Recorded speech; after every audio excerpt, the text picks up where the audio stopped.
आप टीचर हैं, क्या ऐसी जरूरत पड़ी कि आपको राजनीति में आना पड़ा?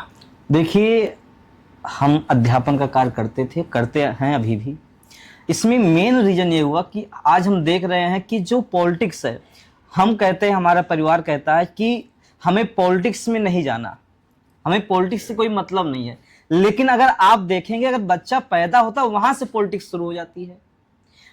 बच्चा पैदा होने से लेकर मरने तक पॉलिटिक्स ही हो रही है आपके साथ। लेकिन जो आम जनता कहती है हमें पॉलिटिक्स से कोई मतलब नहीं है। देखिए, हम ये कहना चाहेंगे, जो राजनीति है, राजनीति आपके जन्म से लेकर के अंत समय तक राजनीति ही तय करती है आपको कैसे जीवन यापन करना है, आपको अधिकार क्या मिलेगा। और आज एक ऐसा समय आ गया जिसमें माफिया पूंजीपति हावी होते जा रहे हैं, जो दंगा करवाते हैं वही आज पॉलिटिक्स में हावी हो रहे हैं। जब तक विचारधारा की लड़ाई नहीं होगी तब तक आपको देश ना सफल हो पाएगा, ना आपका समाज आगे बढ़ पाएगा। तो हम इसलिए आए, जो यहाँ भ्रष्टाचार है उसके लिए लड़ाई लड़ना है और लोगों के आवाज बनकर के आगे जा करके लोगों की तकलीफ के साथ खड़ा होना है। आज ऐसा भारत देश हो चुका है कि लोग मेन मुद्दे शिक्षा, चिकित्सा, रोजगार को छोड़कर जाति धर्म के आधार पर राजनीति करा रहे हैं केवल अपने फायदे के लिए। आप जानते हैं, सबसे ज्यादा अगर आज गौमांस की सप्लाई में कोई देश है तो भारत है। और भारत में जो आज तानाशाही सरकार है, ये गाय के नाम पर चुनाव लड़ती है।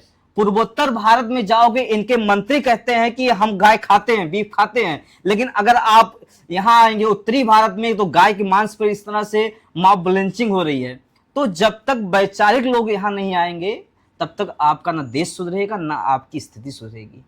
मेरा मेन उद्देश्य यह है कि जो राजनीति, इसको बदलना। हम राजनीति करने नहीं है, राजनीति को बदलने आए हैं, लोगों की समस्याओं के लिए लड़ाई लड़ेंगे। कौन सी विचारधारा आपको प्रभावित करती है राजनीति में? हमें गांधीवादी विचारधारा जो है वो प्रभावित करती है, और साथ साथ अंबेडकर जी ने जो कहा है, शिक्षित बनो, संगठित बनो और संघर्ष करो। तो देखिए, हमारा जो बहुजन समाज है आज उसके अधिकार के लिए लड़ाई भी आप पिछले चुनाव में देखे होंगे। हमारे अयोध्या के पूर्व जो सांसद थे, उन्होंने एक मुद्दा छेड़ा था। उन्होंने छेड़ा था क्या कि 400 पार अगर लाएंगे संविधान बदल देंगे। देखिए, हम पूरे बहुजन, क्या पूरे आपके भारतवर्ष के लोग कहना चाहते हैं, देश चलेगा संविधान से, किसी मनवादी व्यवस्था से नहीं चलेगा। और जिस दिन हमारे संविधान पर आँच आएगी उस दिन देख लेना, भारत जो है बच्चा बच्चा खड़ा हो जाएगा अपने संविधान के लिए। अभी भी कोई एक, आज हमने देखा है मीडिया में डाला है कि संविधान जातियों में बांटता है। जातियों में नहीं बांटता, जातियों में जो बटा हुआ समाज था, जो शोषण होता था, उनको अधिकार देने के लिए ही संविधान है।